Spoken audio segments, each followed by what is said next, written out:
What's up with it, people? It's me, the People's Coach, Cornelius Cole, with the DieHardfan Sports Show. Uh, Ready to get it popping today. Sports for America for putting me on. We're gonna start there with the shout. Thanks for the love. Don't forget to check out that Nerd Focus energy drink for the brain. Brain rate. Get your brain right. Get your game tight. And go get them. Now, I guess I'm gonna start with Aaron Judge, man. See, once he hit the 60 mark, it seemed like it took him forever to hit 2 home runs to actually get. For those that don't know, Aaron Judge for the New York Yankees has been chasing that record. It's impressive to pass Roger Maris, the AL record. As before I discussed, people are saying that what he's done is the true record. All the previous owners of that particular feat, and the so-called steroid era. Everybody already feel about that. But I just want to say congratulations to Aaron Judge for doing this thing. Him at the park, and I say finally because it seemed like he was never going to get less 62. A part of it had to be the nerves. I wonder what it feels like to be on the cusp of doing something that great, because it seemed like his times at the plate, his stints at the plate were a little different. Man, he smashed it out the park though.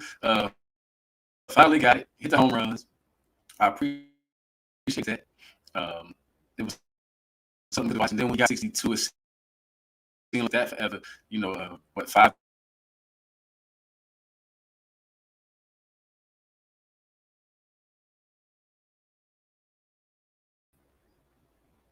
I thought it was a great thing that he did as far as continuing to push and hanging there, even when it seemed like pitchers didn't want to pitch him. And can you imagine being a pitcher able to break a home run? It's just one home run in your career of probably many that you'll give up, but that one will always be history. And the family unsure. The reports I saw, the fans said unsure what they're going to do with the ball. I'll tell you what I would do with the ball. Cha-ching! I would cash in with the ball. I mean, come on. Stop playing talking about I don't know what I'm going to do with the ball. Man, come on. Well, money is tight. Money's tight. Man, you better cash in while you can and quit playing. Talking about you unsure. You know what you're going to do with that ball. You just want to hold out. And if you say you hold out for the highest bidder, I'm with you. But if you don't like you don't know what you're going to do with that ball, it ain't like you're going to keep it. You can take a picture, put that on your wall or whatever, and save a memory. You can put it right in your phone. So, oh no, come off that ball, man. Get your paper. Do your thing, that ball. I mean, that's what the average person would do. I'm just talking, but as a fan, that's what I would do with the ball. Hey, get rid of it, get this money. Let me know what you think. But I'm gonna take a second and unplug. Not only this DieHardfan, but I got to see him show. So and you look at the Major League Baseball, doesn't really, I know there's a lot of these podcasts, unless it's specific, tailored towards Major League Baseball. Not a lot of sport, a lot, and I watch it. I follow the game. Like I said, I'm not into it like I once was because it's fallen off a little bit. But it's worth being noted that the AL East, that's a tough division over there when it comes to baseball. Because in the AL, we got like 3 teams. The Yankees with the bye. And the Astros both got the byes coming up. Friday it'll be and then you got the Rays and the Blue Jays also making which, being a Yankee fan, you get that part. No Red Sox this year. So, but it's, who the Yankees struggle with times, and the Blue Jays, they right there. So it's like, it's thick over there. Like I said, you got the Stros. Then you also have it'll be the Mariners and Rays Friday around 3 o'clock. But they have to get the Rays and the Cleveland Guardians, formerly known as the Cleveland Indians. No disrespect to anybody, but formerly known as the Cleveland Indians. Not changing names to the Guardians. The last couple of seasons, or whether it's the Guardians or the last few seasons, how long they've been using the Guardians. But sometimes I still want to refer to them as the Indians. It's my fault. At that, but at the same time, they'll be the first game kicking off Friday, and they starting early, like in an 11 a.m. slot they playing. They followed up with the Phillies and the Cardinals, which the Cardinals, watching Albert Pujols continue to make history, continue to do his thing. He's a plus. Don't know how far he's really going to get. But, if he comes back for the season, you never know. We could be talking about him surpassing Babe Ruth, sliding into that third spot all alone. And then, no, I don't think he'll play that long to catch Aaron and Bonds. But, hey, it'll mean something if he passes Babe Ruth. Salutes to Albert for doing this thing.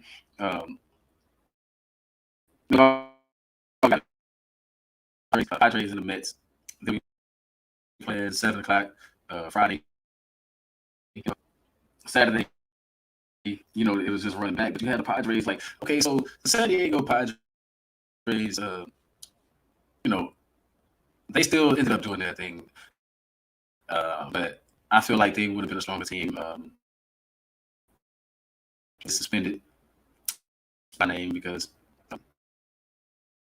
it's just, it kind of takes away from being able to accomplish despite having to go out like that, with the performance enhancing drug stuff. So I like to see the best of the best.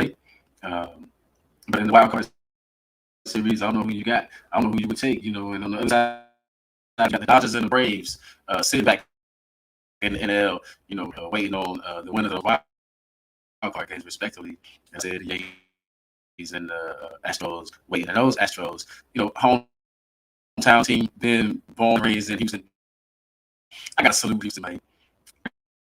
Got to get to him right off the rib as far as Dusty Baker achieving that feat, another 100-plus game season to do that with, I think, 3 teams or something, whatever he's done, man, that's tremendous to play that hard.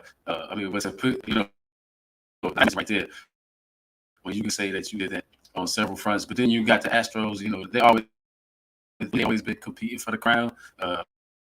This year, I'm hoping the Yankees take them out, though. I'm hoping the Yankees go all the way, people. DieHardfan for Yankees. And pretty much, as I transition from baseball, but first with another shout out to the Nerd Focus, to that energy drink. You can Google it or something. I'll get more information on it for the next show. I promise I'll prepare as far as the whole spiel. Get your brain right and your game tight. So check it out. And now I want to switch it up, and I want to take a moment. I want to talk about. We're going to talk NFL extensively a little bit later, but I'm going to throw this out there. I'm a Dallas Cowboy fan, as you already know, and I'm sick of hearing the talk about that. And it's Dak's team. Rush is doing what he's supposed to do, people. He's the backup quarterback. We just have enough to be winning. This is how uncommon it is these days. In recent years, the backup quarterback comes in and doesn't win, and doesn't perform, or doesn't manage team well. That it's so rare lately that you got to try to stir up controversy and say, oh, if Cooper Rush does this and that, then no, he's the backup quarterback. You have a starter for a reason. Could you picture yourself as the backup quarterback or as the starting quarterback? You for a season injury or something, and then the guy takes your spot. That's different. But you're only out, for a handful of games over. You expect him to get your spot back. It's yours to fall off. Come on. Put yourself in a common workplace. Just because you miss days at work, as a supervisor or whatever position you have, doesn't mean they're going to replace you unless you didn't follow protocols or something. You know what I mean? But as long as you have a legitimate excuse, man, you're going to get your spot back. So stop that narrative that may take time. In my opinion, that would be ridiculous. I like the fact that still win, despite Dak's issue. But everybody jumping off. But it's like, but Dak went 12-5 last year. Well, Cooper won one of those games, so Cooper played one of those games. So, but Dak went 11-5 last year. So let's not knock that. I mean, so I mean, the Cowboys themselves as a team, we went 12-5 last year. So what were we expecting? Were we expecting the defense not to show up? Were we expecting other players? And if you're a backup, if you saw it, you come in and you go. But stop all this stuff about Cooper Rush deserves might get that spot, or or it's going to be a quarterback battle, a QB battle. Man, that battle was already settled when they gave Dak all that money. Not only that, you say, oh well, that's how Dak got his job, but he took his job from a broken up Romo who was hurt year after year after year. When was the last time Romo had finished the season when Dak took over for him? I mean, ask yourself those questions. It's totally different. It's two different scenarios. Even though Dak has been the last, the season before last, and then, he had suffered a brief injury last year. But if it keeps happening, then I see something happening. But the man's thumb is going to heal. He's going to be all right. He's going to come back. So move on from that. I know because he's a great marketer, man, and he's just trying to sell tickets. He just wants all the hype. He wants all the smoke, so to speak. He wants all that surrounding data. So it makes sense that the owner / GM would say those kinds of things. But you hear all that from the coach. You ain't hearing that from the players. I mean, the players will speak on who they want. Like just a little bit out there. Like look how man seems to respond to Jimmy G versus how they were responding to Trey Lance as a unit. Think about that. Think about that. It's like Jimmy G. They feel more comfortable with Jimmy. You can see it in the players. You can see the confidence level in the whole team when Jimmy G's out there. Just handle the Rams. Look at how everybody was game and Debo, man, like Debo. Man, Jalen Ramsey didn't want that smoke. But we're gonna come back to all that stuff. I want to take a moment real quick to talk about what I deem the most serious issue, and that's in the women's soccer league, the misconduct. Finding out that it was systemic, which means it wasn't just one team; it's throughout the league. That says a lot. Everything from verbal abuse, emotional abuse, to man, that word again, sexual, and using positions of power to get sex from athletes, from players. Man, come on, man. I just always wonder when that stuff gonna stop. I hope that the league is able to clean all that stuff up and clean house and get people in there with a little bit of integrity. It doesn't take much, man, to go in, do what you gotta do, and then go home. Find some other ways to pass your time other than doing those things. It's like I speak as a male because a lot of times a lot of men have been in the press and taken a lot of that. We all make mistakes sometimes. Nobody's perfect out there, but it's like, man, we gotta stop bringing that to the workplaces. We gotta, especially as owners and GMs and coaches and these being in positions of power. We gotta learn how to power and not abuse it, and like so. I want to see more and more people doing the right thing. A lot of stories. I mean, that's the thing. You don't make a story if you're doing the right thing. That's those stories where they're doing the right thing. Pressing. I hope that they make the situation. I don't know what to make the situation right like that. Other than, like I said, cleaning the house, getting rid of some of these people ones, the guilty parties. It started fresh, but we seen what it is as a nation when we talk systemic things. So this affects everybody. It just doesn't, it affects everybody in the sport. that does affect one person. And have this been going on? Maybe they should, like story broke last year, and now all this stuff has come out after an extensive investigation. And not to be funny or nothing, but what takes some of these investigations so long? I mean, you say, "Oh, we want to be factual, or we want to do this." No, I think sometimes the investigating leagues, they don't get separate parties, third parties and stuff to do investigations. I think sometimes they don't want it to be true, so they drag their feet on some of the stories. That's just my opinion on some of those things, because it's, hey, as soon as you figure some of this stuff out, man, you should be trying to get rid of it. It shouldn't take a whole year later. The stuff involved. They know you should be able to weed out the snakes in the grass quicker than that. Shouldn't take that long.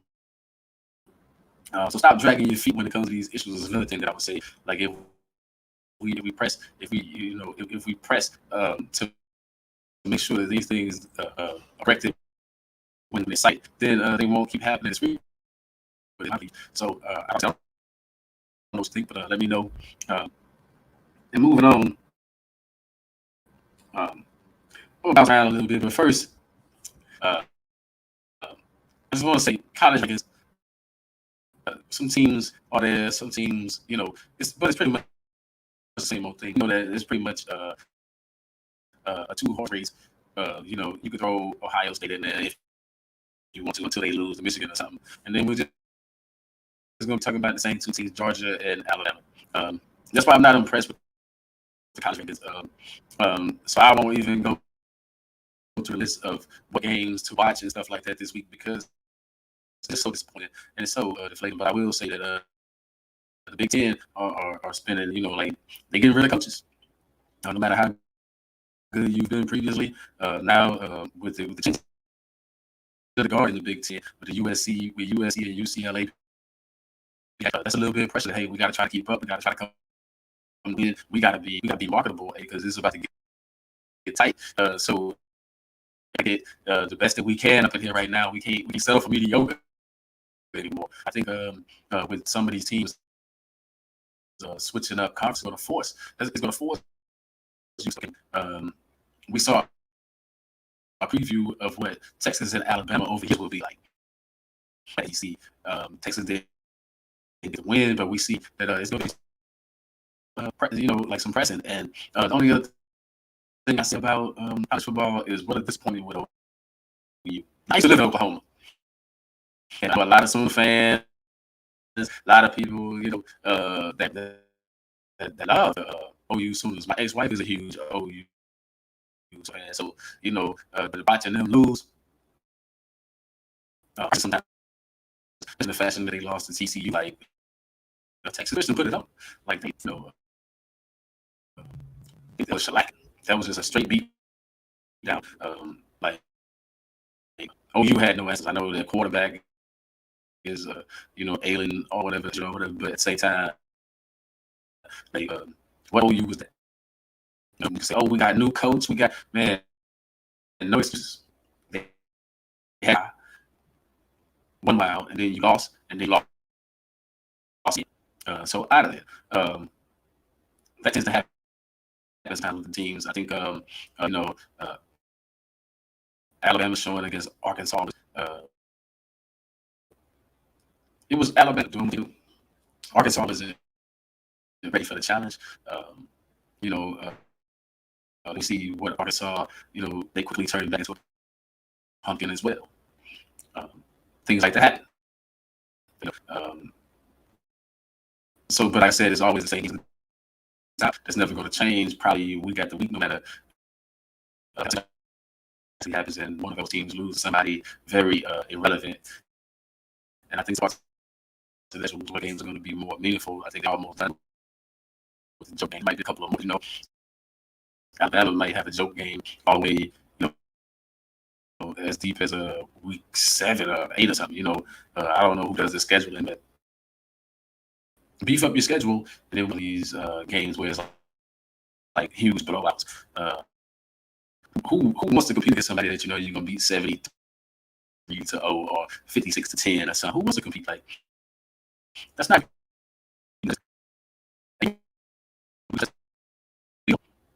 I mean, it gives the other teams some highlight because they say, hey, we can make a little money. I mean, I get it from a money standpoint for the school that's getting beat down. But as far as like a top tier team like Alabama or Georgia, like, why are you playing those? Why are you playing those recruit teams, man? Put somebody on there that's worth watching.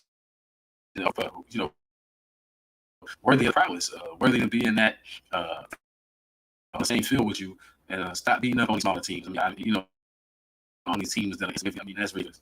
And it goes for all of them. All of them have been in the top 25. Sometimes you playing like these teams, and then every now and then you see some of the upsets they've been rearing their heads. But come on, that's not it's not frequent enough for me as a fan to entertain the idea. I mean, if Alabama is playing, I mean, come on. Tulane would have to do something very, very. I mean, so why do they even schedule games like that? Like that would be something to ask. The NCAA collegiate athletic directors, like, why are you scheduling these games other than money for the other teams? You tell me about making the other team, giving the other teams a highlight, then I'm with you. Get rid of it, and then don't put those games in television slots. It's like, come on, man, show me something better. Do something better. Show us as fans best. I mean, I know there's so many networks, Big Ten, SEC. I know you got all these different every game, but the average player, the average player is not subscribed to all those things and don't have all the means of that.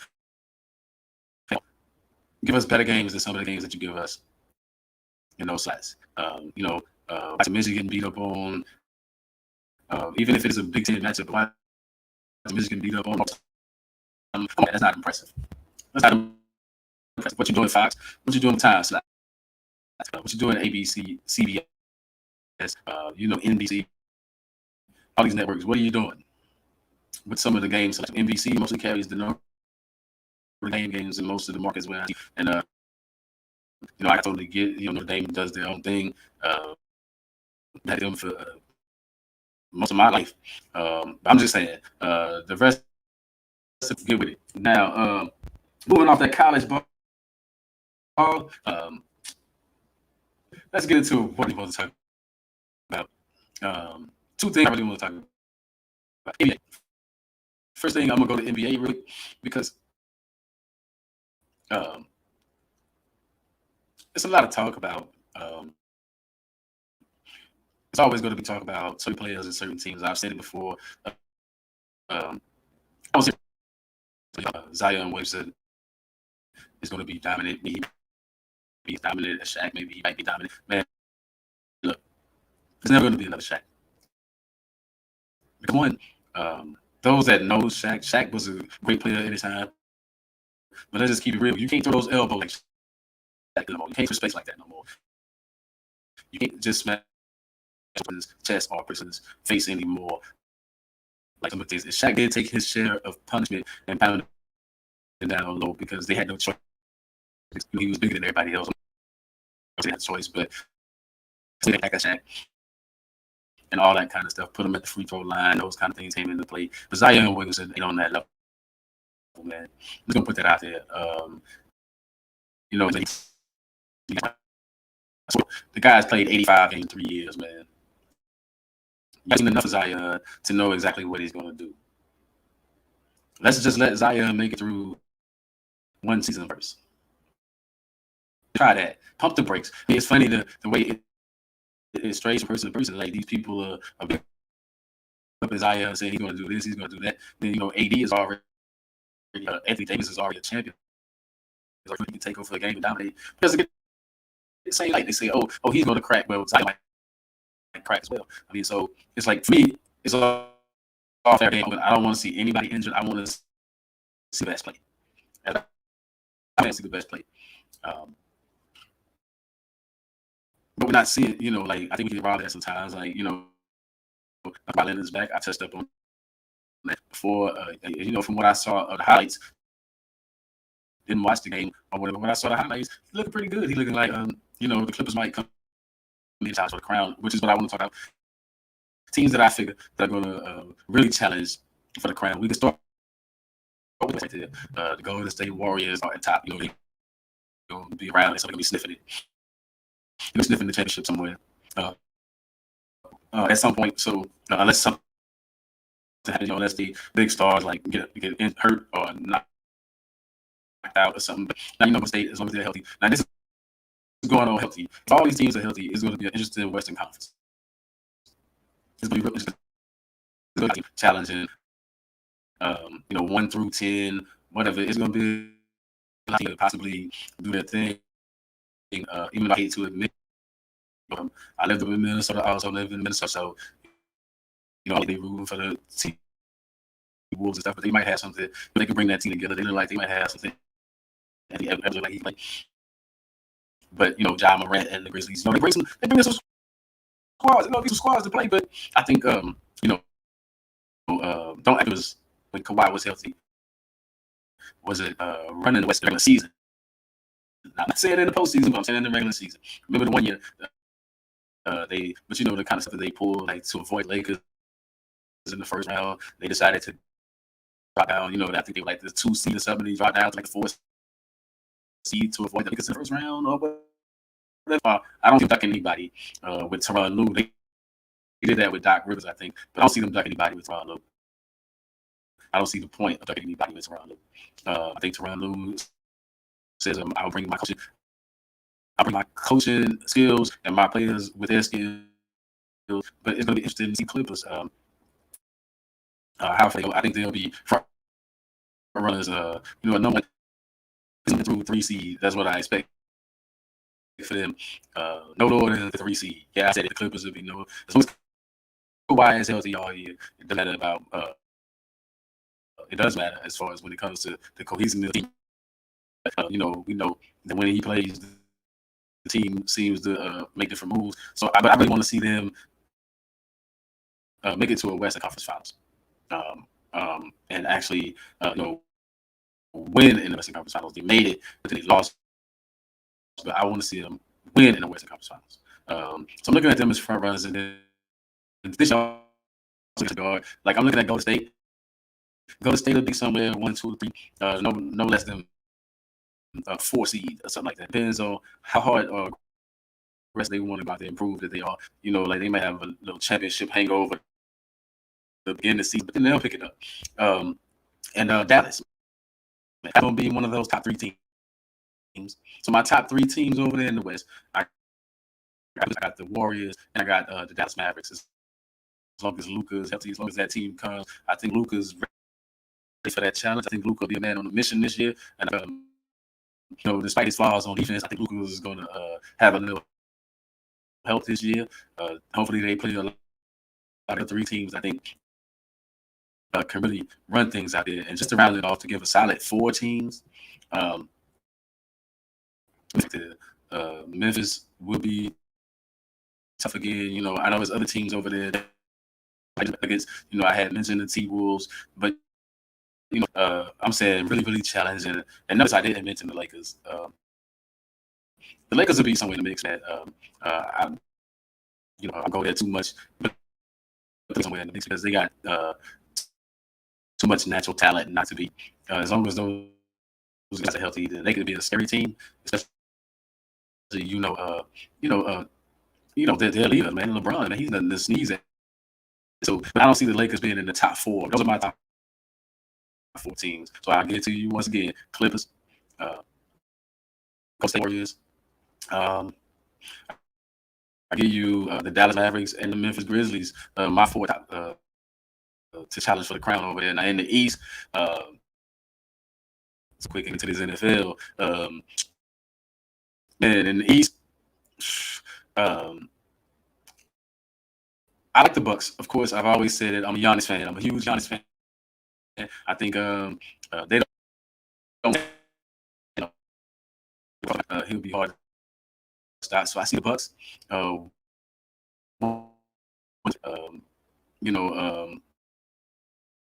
I'll go. I'll see the Heat. He'll be 120 somewhere out there, and then the Philadelphia 76ers, because Doc Rivers can coach well to get a team to have one of those top 3 seeds. Those are my top 3. With 4 rounding out, I'm going to be generous, even though I think they're going to be other, things are going to explode for the Nets. We're going to mention the Celtics because you don't know. I mean, I know the Celtics went to finals last year, but you don't know what they're going to get with the scandal. You don't know what players are going to bring up, what's on the players' mind, or how they're going to be coached. So I see them at a 5 or 6 seed or something coming in. But those are my top 4 teams. I see the Bucks, Heat,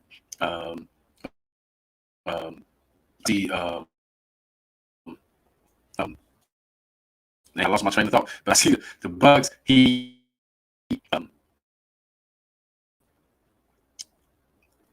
Nuggets. I mean, Nuggets. I think my mind just went blank. 76ers. Yeah. Because James Harden still on the Nets or something, so I had to. But James Harden and then you see rounding out the 4. Like I said, I don't see the Brooklyn Nets getting in there or anything like that. There's going to be more tough teams later on. That some teams still put some pressure in the playoffs, but I expect things to stay solid over there in the East. With the Bucks probably coming out there, my early prediction for the I'm gonna go ahead and predict early. It would be good to see the Clippers Bucks finals. Clippers Bucks finals. Kawhi and Giannis. The reason why I love to see that finals is because I'm a competitor. An ultimate competitor when he plays. He's on court. Ultimate competitor. He's solid. And Giannis is the ultimate competitor. That guy does everything possible for his team to win. So that's what I want to see. I want to see 2 ultimate competitors go at it. Watching and Barkley or something. 2 competitive people bringing their teams to, and then you got to go from there. 2 players not afraid to do any of the dirty work like that, just to help their team win. To me, that'll be the ultimate matchup. We'll probably never see the ultimate matchups.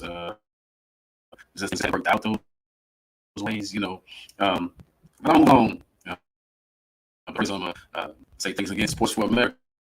If put me on, it's people's coach, Denise Cole, the DieHardfan show. Now, NFL, man. I started off a little bit. I already said my piece about Cowboys. Before I get into the games that are slated, starting tomorrow. We'll get to. I really want to get into this whole thing real quick about Jim Harbaugh. I'm sick of coaches like Jim Harbaugh, man. I think personally, I like Jim Harbaugh. I think that he's been a pretty good coach. John Harbaugh. Excuse me, not Jim Harbaugh. John Harbaugh. Excuse me. But his excuse for why he lost that game against the Buffalo Bills, it wasn't analytics.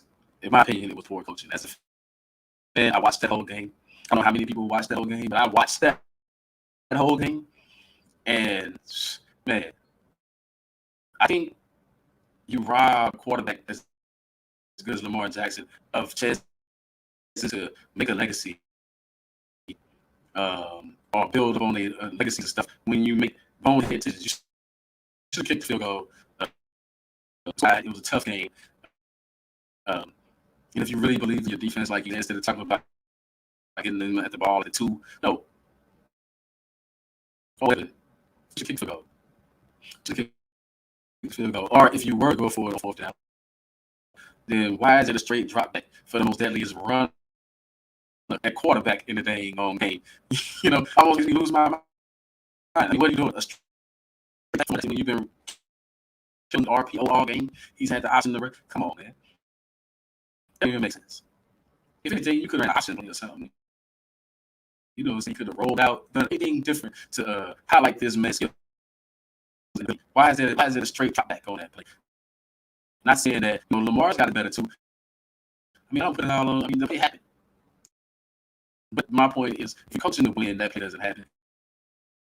But at the same time, the play happened, and Lamar had a chance. The guy was wide open, and Duvernay, his name was wide open. So Lamar says, "Listen," but that's what happens when he's doing a straight drop back. So if you would have rolled out, he sees the guy wide open. If you give the guy the option to make the plays, stop doing this. These NFL coaches, man, sometimes they ruin you. And it's like Eberflus or whatever.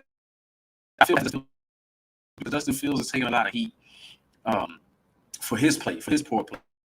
But it's like an offensive line is not blocking for him. He doesn't have receivers to throw to. Man, look at I mean, it's like, what are we watching? It's like, for real. It's like this guy has to scramble to make any yard, to make anything happen. I mean, against the New York Giants. But but you don't put yourself in a position to play. It's like, you got to give a guy something to work with. You can't just say, go out there and be a magician play after. Like, we see what that gets you. Like, Aaron Rodgers is one of the ultimate magicians, but by the end of the season, when it's the postseason, where is that magic? It hasn't worked out long term for a lot of these guys. You have to be able to manage like a Tom Brady. You have to be able to manage like a Jimmy G for the most part. I mean, and I really want to say this. We see the Rams struggling a little bit right now. The Rams got hot at the right time last year. They ended up being the best team in the NFL. They got Matthew Stafford. Matthew Stafford is going to throw the ball to the other team occasionally. There's opportunities in every game to pick that guy off. Every year, pretty much. Like, he's not like an accurate guy, a real accurate, or real careful, cautious. Like Aaron Rodgers has been, 5 interceptions per season. I think he's double digits pretty much every year. So you're gonna get what you're gonna get, But the NFC West, every team is 2-2. So I would say that's a tough position. You don't know who's gonna come out on top. Be the 49ers? Will it be the Rams?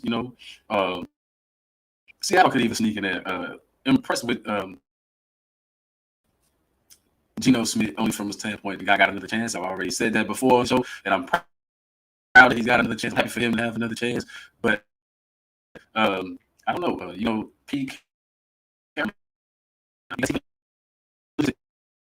also going to have to play each other head up, so it's going to be tough over there. The Cardinals even got a shot, even though I think the Cardinals, in my mind, everybody's thinking it'll be Seattle finish last over there. It'll be the Cardinals.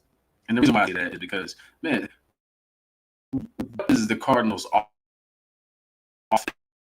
They're already doing a bunch of running around, scrambling. I hear a lot of stuff. Man, all he does is run around like a chicken with his head cut off, and make plays in there. Like, is that sustainable for a 17-game season and plus postseason possibly? Is that sustainable? No. Man, get an offense. Come with something else. Mix the running in, do something. These guys just run around, and everybody say, well, Mahomes does the same. Mahomes does the same thing. And he knows when to run the ball. He knows when to pass the ball. Look at the Chiefs attack, and look at the Cardinals attack. And you can see the differences. Kyler Murray has to run around and try to be a Superman and make plays, and it's not going to last. Mahomes has a team. They have a system. They have an offensive system. They try out different plays here. Some of those plays work, some of those don't. The Cardinals, they dysfunctional. They just look like, hey, Kyler, go out there, try to win the game. And what ends up happening, they either win or lose with what Kyler Murray does. He has a bad game, if he has a decent game, he got a chance of winning. I think this season, so I think he has the most pressure as a quarterback.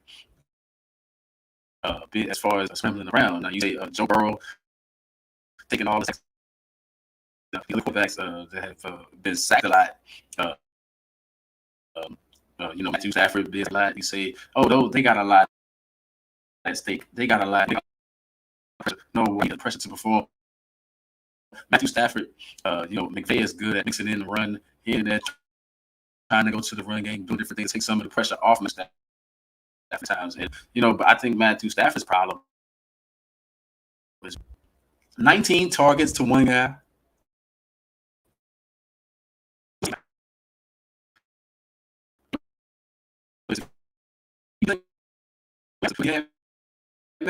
It's like, I'm glad for Cup, and I know Cup can get open to catch 14, but it's like, man, a lot of times you force on the ball everybody know where you're looking, Matthew. It's like, man, get somebody else some late. Like, somebody else just might catch it. I'm just saying, but you never know. The ball, it's like, you forcing the ball one direction, Matthew. Do something different. Before like I said, I'm going to talk about. Let me finish up a little bit about the legacy of Lamar Jackson things and what I see Harbaugh doing, because this is not the first time that he's done stuff like this, rob his teams of potential victories and then blame analytics. My point being is that, man, you got a great quarterback. You got something special. And don't take nothing away from Josh Allen and the Buffalo Bills, who capitalized on the opportunity. And Josh Allen was able to show off his skills as well. Like he tried to match Lamar, if not do a little bit more in the running department than Lamar in that game, and keep his team in the game. But what I'm saying is that I think that the Ravens should not have lost that game. Have the other team sit on the ball, and then they kick a game-winning field goal. And you use it down there, and it would have been trying to kick a field goal to tie if you stopped him or whatever. I mean, you know what I'm saying? Play out the end. Go back to playing games out to the end. He's not going to rely on analytics. I know it's a huge part of it. At the same time, man, if you make the decision, man, I made a poor decision, or I was thinking this, or I was thinking that was the best play. Man, stop it, because you still got the overall say as a coach when going forward. Now, analytics is just one of those things. It's a bug in your ear. Somebody say, but you still got the right to say yay or nay. So, coach, and stop taking wins, stop taking potential victories away from one of the greatest things we could ever see. We're looking forward to seeing, if you me, if you think like me, you're looking forward to seeing him and Josh Allen duel it out over the years for quite a while. But stop with that. Stop with that. Like the Ravens are supposed to be a tougher team. So defense, the Ravens defense, trash in my book. Trash. You've blown 2 big leads. One team, I didn't even think, we know Miami's playing better, but I think, you blew a big lead against Miami. Let those 6 touchdowns. I mean, this is Baltimore, and then you let that comeback happen with the Bills. It's like, hey, come on, man. These are the potential teams that you might see later on in the playoffs. And, you can't, defense, make a stop. Stop some teams. Hold the lead down. Don't put all the pressure on y'all. Step up. Other games that I found, I saw some of that because I'm in Sioux City. The reason that I'm in, I didn't get the Cowboy game like I thought I would end up getting. The Chicago Bears game on Fox. I saw the Chicago Bears, and I saw some of that game. I was dual. I saw some of that Bears game, and it's unfortunate. Tyrod, every time he's out, like he gets hurt. Poor Tyrod was my thing. Yeah, man, the guy can't catch a break. Guy is just man, every opportunity he gets. But I wanted to say this: Saquon Barkley. I wasn't sold on him, probably because of his injuries in the last few seasons or whatever. I wasn't really. I was sleeping on him. I'm just gonna put it out there. I was sleeping on how good the Cowboy game, doing his thing. man, watching him against the Bears. And I want to say it's about defense with the Bears. The Bears defense. How sorry are you, or what kind of defensive coordinator you had that nobody is yelling at your D ends and cornerbacks and stuff to contain and out and linebackers to contain those that didn't seem, man, trust me when I say the Giants ran the same play over and over. Rollout, play action rollout with Daniel Jones, left or right, pretty much the whole game. I was like, is Daniel Jones's play action, to be that great, or are they just breaking containment every single? But they were so. But that's indicative of your one. That's how much they feared Saquon Barkley. That every time they ran that fake, they fell for it every single time. And Daniel Jones could just run right around. But at some point, you would have to think a guy say, well, you know what? They might be fake home. I mean, but no, they did it consistently. I mean, Saquon shaking in their boots out there. I was like, man, I see the guys running over him, and he's running, and then when they lost both of their quarterbacks, Daniel went out, and then Tyrod Taylor went out, and then they put wildcat thing or whatever with Saquon. Saquon even taking the snaps. I mean, hey, he might be. Everybody talking about MVP. If he keeps it up, Saquon Barkley, they might get him amongst the MVPs, man. Like, because from what I see he's doing with the Giants, especially if they keep winning the 3-1, because they're in our division, Cowboy all day, baby. Got to put that in there, but they got to go down. Yeah, man, Saquon, I'm impressed. I would say also I was impressed with Nick Chubb. No matter what the Browns' record is, man, Nick Chubb is a beast out there, man. Nick Chubb, like at first I was talking, you heard me say on early shows that I was thinking it was Henry and Jonathan Taylor as the best running backs, but then I see these guys going on in the season. Don't know what they're gonna be doing in the season right now. I'm looking at Saquon. I'm looking at Nick Chubb, and those dudes, they bringing it. A little bit. I can't shade. It's about being fair. A healthy Miles Sanders looks pretty good, but man, the teams that Philadelphia have been playing, I don't know if the teams, but all their running backs look good, including the quarterback, man. Anybody that get a ball to the backfield, I mean, is those offensive line the best offensive line in football? I mean, because the way they run the rock, who knows, right? Like, I think they're doing a pretty good job. I mean, they're running the ball. Like, that's what got them back in the game against Jacksonville. Hurts a little less throwing, and they got back in the game, which I want to stick with the running thing now. Running game. Y'all know how I feel about Derek Carr. Yeah. Raiders going to win, even though, they played against the Broncos. But they didn't do it with Derek Carr's arm. They did it with Jacobs a rock. You have to wait. That might be your formula right there, Las Vegas, if you want to compete this year. If you let Carr drop back, you're going to lose. But if you start working with, run some play action off that Jacobs, who's a tough running back, by the way, but do that a little bit more, man, and you might be in some games. You might, move ball downfield. Them 3 and outs is what's been killing you. But this guy to rock a little bit, so that this guy can run a little bit. And I like to see the teams that are getting back to some of the traditional play and letting some of these running backs have impacts on the game. I know you're running with multiple running backs, but man, that's what's always made. I know they struggle with it, but that's what always made Bill Belichick smart. Is using that run game. 3-headed monster sometimes. Two decent running backs, third mid, or whatever. I mean, run the rock, man. I mean, the guy should do the blueprint just because of throwing it with Tom Brady every day. Go look at the footage. Knowing when to run in playoff games. It's a cold game. Run the rock. It's a rainy game. I saw what he did last year, man. Ran the ball around the Buffalo Bills, bro. All they did was run the ball. Said, there, you stop the running. I mean, in the Bills couldn't stop it that particular game. Now the Bills got their revenge game, as we know. The next time that they faced off, but come on, real tough. He just runs the ball, and he does that. He runs the ball. I saw that game. So, what was his name? Something Zappy.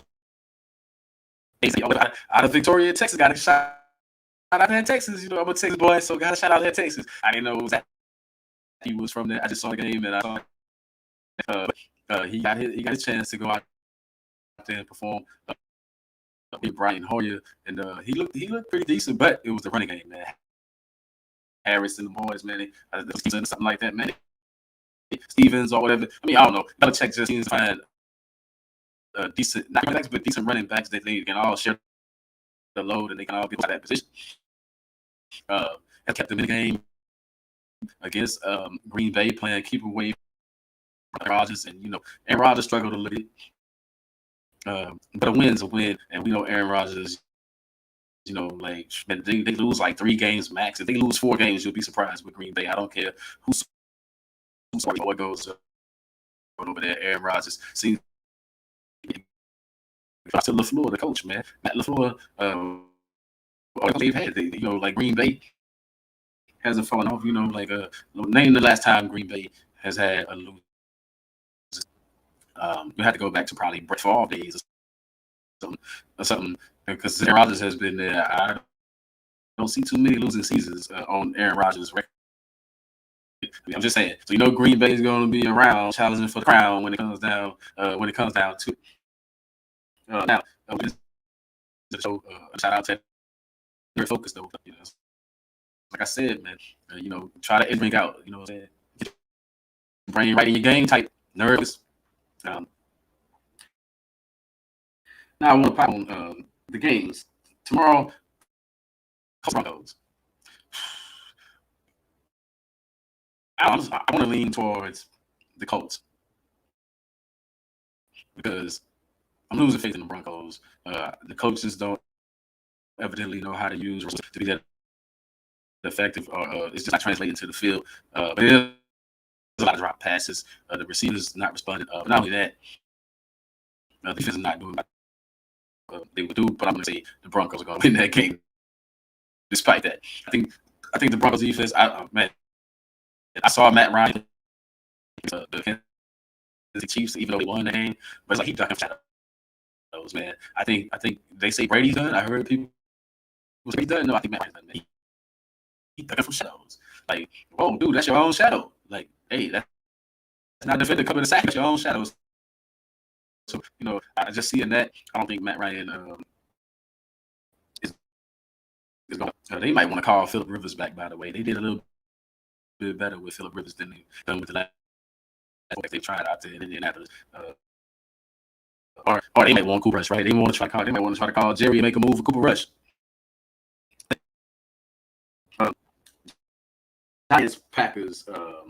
It'll be another one of the UK games early, which the last UK game, by the way, was a good one. Waking up early and watching football that early in the morning was great. Seeing the struggle.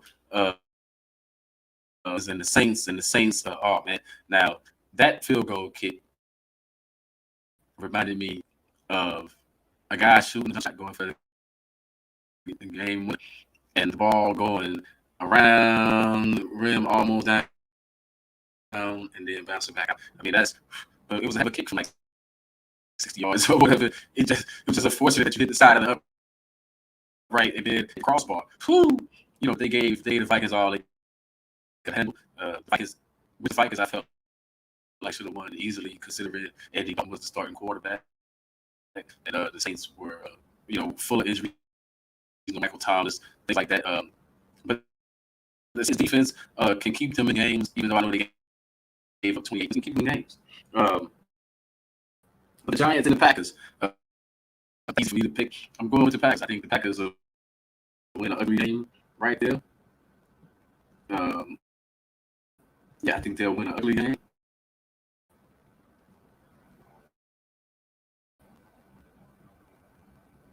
And also, I want to go against the Lions. It's the Lions. Excuse me, today. The Lions and the Patriots. Yeah. That it might be in concussion call or something. Uh, which next week I want to talk about the concussions and things like that. From what you see as a fan. But this week I'm gonna keep it rolling. Lions and Patriots. Let's go. I'm gonna take the Patriots. Jared Goff is my fantasy quarterback, especially with Tua out. Those are the two quarterbacks that I have in that game. The Lions, everybody keeps saying that they play hard, but I don't see them playing hard. I just see them having like blowing games in the end. It's not playing hard to me. It's just like, hey, learn and close the deal. But we'll see. The Chargers and the Browns, real quick in the game. Give me the Chargers. I'm gonna take the Chargers because I think they have a team. Even though don't be surprised if the Browns win. I'm gonna take Jaguars and Texans. Well, I'm gonna ride with the Jaguars. Sorry, Houston. I tried to ride with y'all. I guess the Chargers would have do with Raiders. Y'all couldn't deliver. So it seemed like to me y'all really trying to win. So I'm going with the Jaguars, who seem to be the hungrier. I'm going with the hungrier team. Buccaneers, Falcons. I'm taking the Bucs in that one. I know the Falcons always play them tough. I know it's a game, but I see the Bucs getting that victory and being 3-2 in that division. It'll be a tough game, but the Bucs win. Steelers Bills. Now this is where it's going to get crazy for me.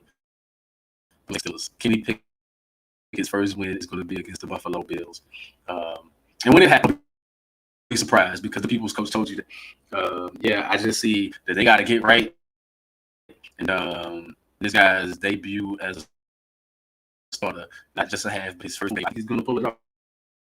Now let's quickly hit these teams, man. Dolphins, Jets. I'm taking in that game. Even with 2, I think Bridgewater can get that done.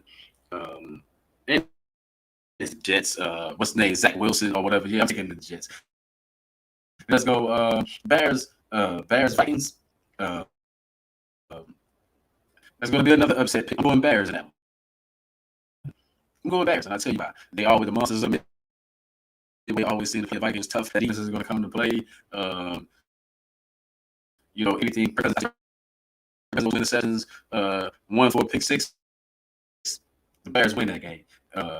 Titans, Commanders. Let's go Titans in that game. Talk about sorry offensive line. I talk about the offensive line. The Commanders, man, you might want to use whoever's blocking the practice squad. You might want to give them a shot at starting. You know what I'm saying? That's sad. Offensive line, man, is wow.